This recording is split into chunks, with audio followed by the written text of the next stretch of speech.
සුබ දවසක් කලාකාමී රසික ප්‍රිය මිත්‍රයනි, අපි වයඹ නර්තන දීපන නාට්‍ය කලා සංගමය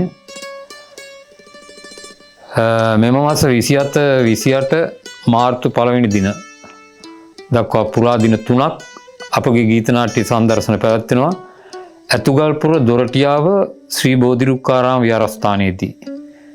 සමාජ සුබ සාධක අරමුදල තර කර ගැනීම සඳහායි මේ සංදර්ශන මාලාව පැවැත්වෙන්නේ.